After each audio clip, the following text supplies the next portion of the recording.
Muy buenos días. Les saludamos desde la Fundación Talleres de Oración y Vida del Padre Ignacio Larrañaga. En esta oportunidad vamos a conversar desde una perspectiva humanista y también habrá algunas reflexiones desde un punto de vista cristiano, de extractos del libro El arte de ser feliz del Padre Ignacio Larrañaga. Hoy presentaremos la primera parte y la próxima semana estaremos reunidos para completar los contenidos. Con esta charla de hoy, lo que buscamos es darles pautas para que puedan conocer algunas de las causas de mayor sufrimiento y entregarles orientaciones aplicables, tanto para los que no tienen fe o la tienen débil, como también para quienes tienen una fe recia. Hay una pregunta que todos alguna vez nos hemos hecho. ¿Es posible que una persona sea realmente feliz? Y aunque mágica la palabra felicidad, no deja de ser una palabra equívoca.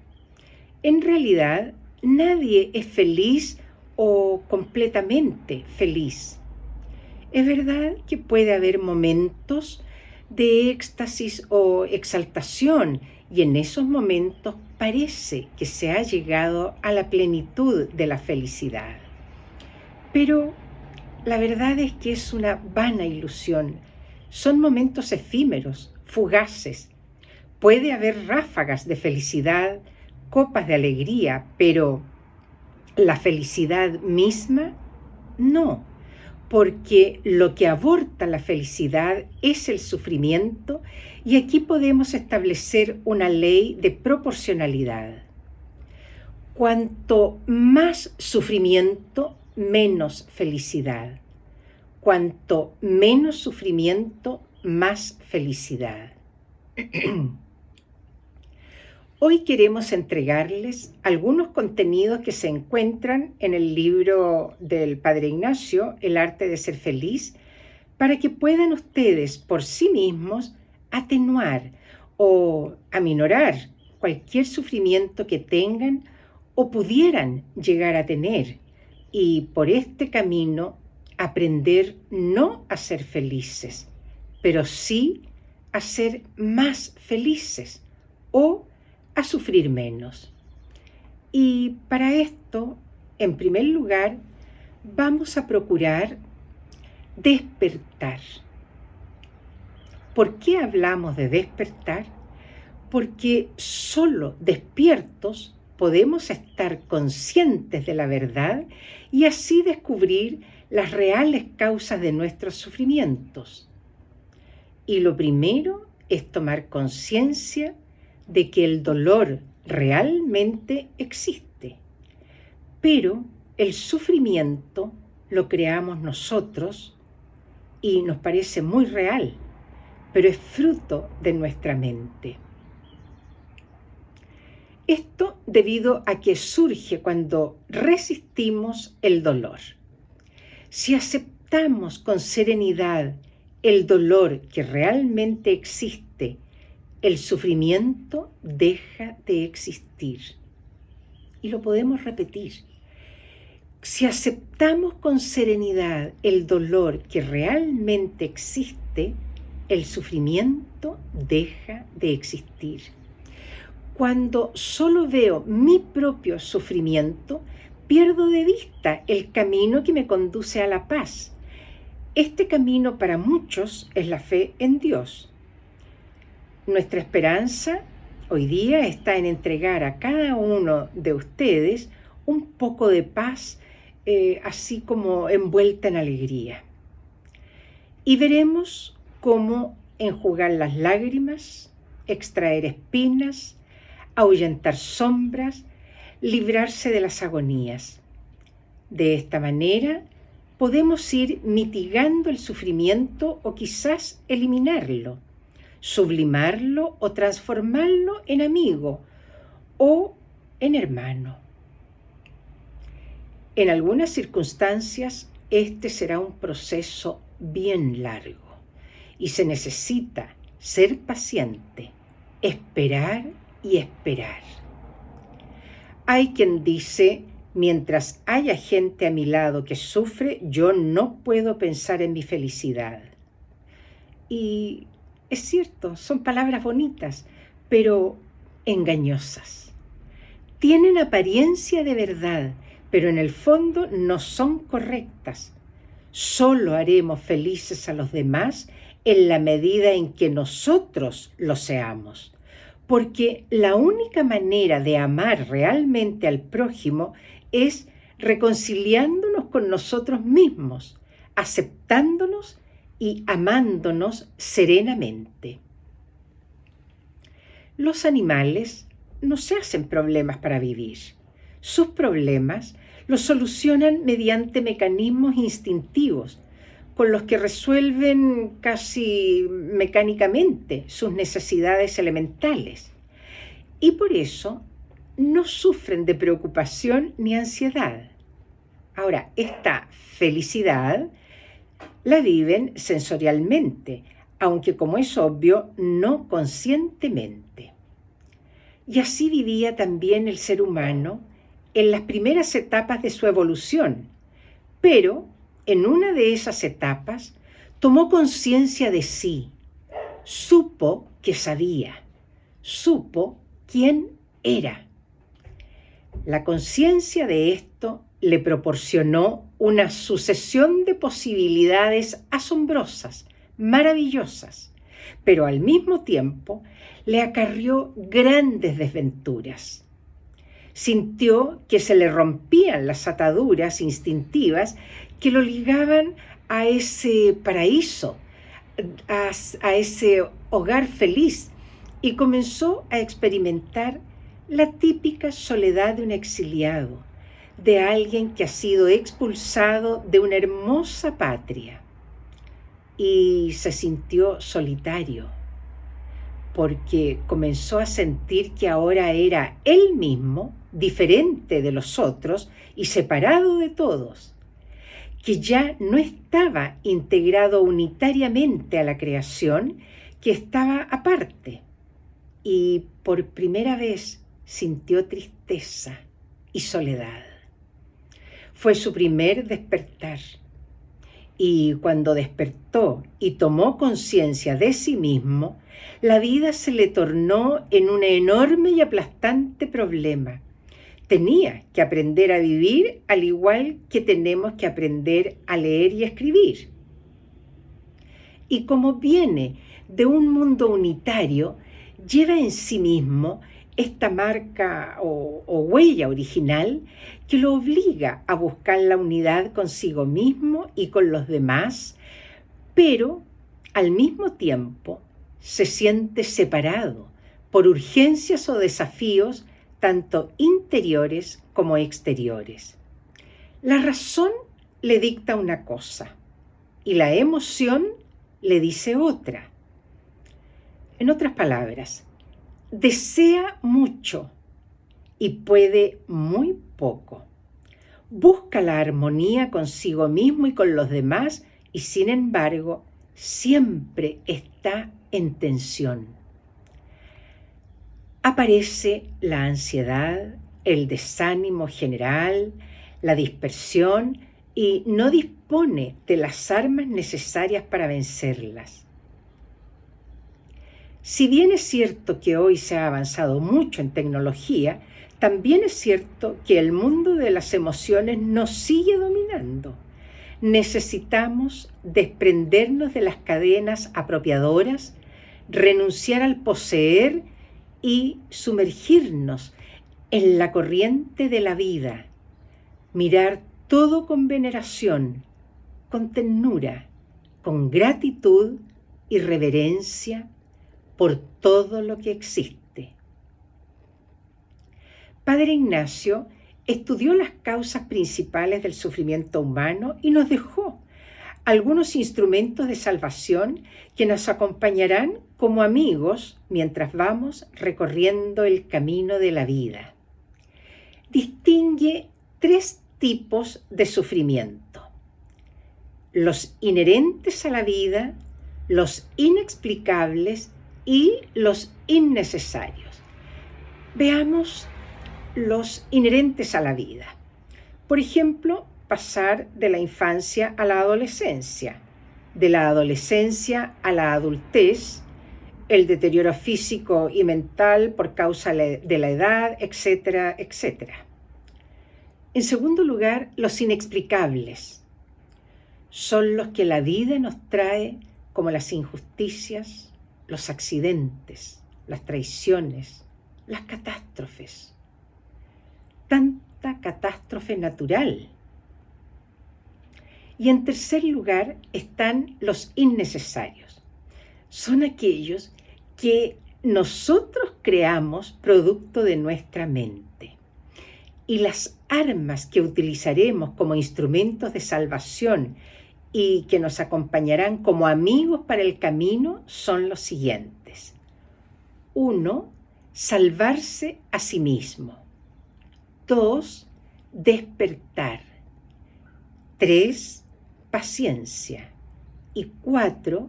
Poder mental. Por un lado, serán objeto de análisis y reflexión, y por otro, de ejercicios prácticos. Estos ejercicios prácticos para serenarse pueden ser ejercicios de relajación del cuerpo, de la mente, o ejercicios de concentración o de respiración. Y cada uno de ustedes, después de practicarlos varias veces, eligen aquellos que más resultado les produce. Comencemos entonces hablando de salvarse. Decimos salvarse, que es el esfuerzo por el que uno mismo, con sus propios medios, se pone a salvo evitando caer en un peligro. Nos estamos refiriendo a la salvación en su sentido más popular y corriente. Es decir, nos referimos a ciertas iniciativas que cualquier persona puede utilizar a modo de autoterapia, de autoayuda para evitar o mitigar el sufrimiento.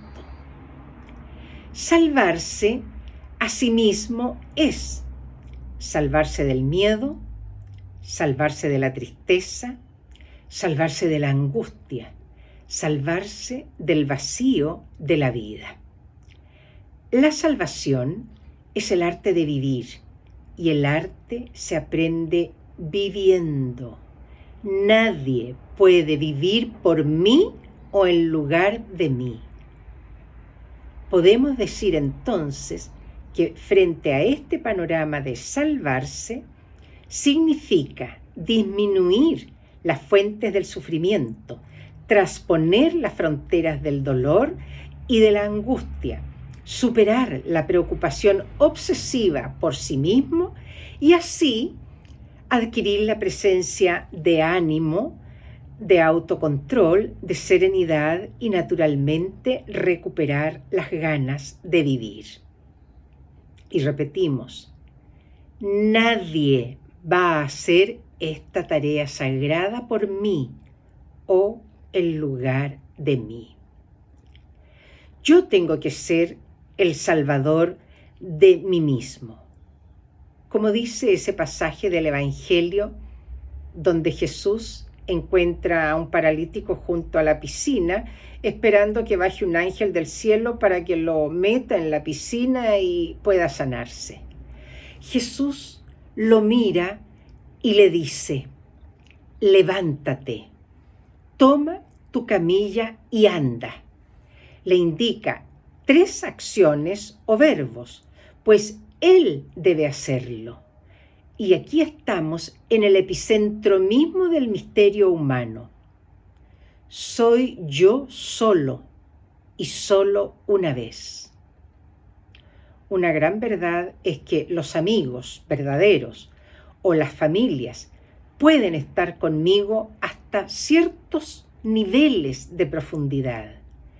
Pero en los niveles últimos, donde yo soy yo mismo y distinto de todos, allá o asumo yo toda responsabilidad o simplemente me pierdo. Porque a esos niveles no llega ninguna ayuda exterior. Veamos ahora qué significa despertar. Despertar es el primer acto de salvación. Por lo general, un sonámbulo es aquel que camina, se mueve, actúa, pero está dormido. El hombre sufre porque está dormido y está dormido porque no se da cuenta de que es su mente la que genera las angustias. Y así, muchas veces, no entiende nada de lo que pasa en su interior y sufre. Sufre porque está dormido. No se da cuenta que el sufrimiento humano es puramente subjetivo. Entonces, ¿qué es despertar? Es tomar conciencia de mis posibilidades e imposibilidades, las posibilidades para usarlas y las imposibilidades para dejarlas de lado. Despertar es darme un toque de atención para caer en la cuenta que me estoy torturando con pesadillas que son pura fantasía. Despertar es darme cuenta que estoy exagerando y sobredimensionando cosas insignificantes y que las suposiciones en mi cabeza las estoy revistiendo con visos de veracidad. Tengo que saber que todo pasará, que aquí no queda nada, que todo es transitorio, precario, efímero. Es, la verdad, muy fuerte decirlo, especialmente si en este momento estamos viviendo un tremendo dolor. Pero saber que aquí en la tierra nada hay absoluto, que todo es relativo, y lo relativo, repetimos, no tiene importancia o tiene una importancia relativa. Y tener claro que relativizar no significa disfrazar la realidad como el avestruz, que esconde la cabeza para no ver el peligro, sino situar los hechos en su verdadera perspectiva y dimensión. En suma, relativizar es objetivar. Cuando acepto todo, comienzo a ver las cosas con claridad. Todo pasa a tener una importancia relativa o a no tener importancia. Relativizamos y eso sucede porque estamos despiertos. Un maestro oriental fue cuestionado por sus discípulos y le preguntaron: ¿qué fue lo que le proporcionó la iluminación? Él respondió: antes yo sentía depresión y ahora siento la misma depresión, con la diferencia de que ahora no me importa sentirla. Un ejemplo de esto: el dolor existe, pero el sufrimiento solo aparece cuando resistimos al dolor, porque el sufrimiento solo existe en nuestra mente dormida. Cuando despertamos, el sufrimiento disminuye considerablemente o en algunos casos acaba. Veamos ahora la paciencia. Hoy día estamos acostumbrados a solucionar nuestros problemas buscando y esperando la salvación, ya sea en los consultorios, en las farmacias, poco menos que de una manera mágica. Es una vana ilusión y en algunos casos peligrosa dependencia, porque lo que necesitamos es paciencia para aceptar el hecho de que con grandes esfuerzos habrá pequeños resultados, o al menos aceptar la eventual desproporción entre el esfuerzo y el resultado. Es decir, paciencia es el arte de saber esperar. Saber que toda vida avanza lenta y evolutivamente. Paciencia significa tomar conciencia y aceptar con paz el hecho de tener que movernos en esta dinámica de la desproporción tan extraña, tan desconcertante e imprevisible que muchas veces nos pone en jaque. Aquel que está dispuesto a avanzar hacia la liberación de sí mismo tiene que despertar, permanecer en pie, armarse de paciencia y revestirse de coraje. Y en cuarto lugar, el poder mental. Decíamos que las cosas existen en la medida en que existen en nuestra mente. Si estoy durmiendo profundamente, nada existe para mí en ese momento. Aunque estén sucediendo cosas horrorosas en el lugar donde vivo o se incendie una casa en mi vecindario, para mí nada sucede. Yo estoy durmiendo. Si se están difundiendo noticias sumamente desfavorables para mí o calumnias en contra mía, pero no me entero de nada, toda esa maledicencia no me hiere ni me perturba. Una vez que ha dejado de funcionar esa fábrica de ideas y de sueños que es la mente, que los engendraba, ya no existen para nosotros los problemas, ni las enemistades, ni las zancadillas, traiciones u ofensas. Y de esto se trata, de adquirir un poder tan completo sobre mi mente que pueda interrumpir a voluntad su funcionamiento cuando me dé cuenta que está siendo dominada por recuerdos que me hieren y memorias dolorosas. Este es sin duda el gran desafío que enfrentamos a lo largo de los siglos. ¿Qué hacer y cómo hacer para que yo llegue a ser dueño de mi mente? Mientras no avancemos en esta dirección, no podemos hablar de libertad, pues no hay peor prisión ni más dura esclavitud que la de una mente ocupada obsesivamente por recuerdos quemantes y complejos torturadores. De modo que el dominio mental es un tesoro incomparable y la llave del reino de la serenidad. Digamos, entre paréntesis, que en ciertos ambientes se utiliza la expresión poder mental para indicar la influencia que puedan ejercer ciertas personas sobre otras personas, o acontecimientos o cosas. Pero aquí nosotros entendemos esta expresión en un sentido bien diferente. Lo que queremos transmitirles es qué hacer para ser dueños de su mente, para que su pensamiento solo se ocupe con recuerdos estimulantes, ideas positivas, motivos queridos por ustedes y no por esos pensamientos negros y dolorosos. Vale la pena sostener en alto el esfuerzo de liberación. La libertad no es un don, sino una conquista. Ponerse de pie y salvarse.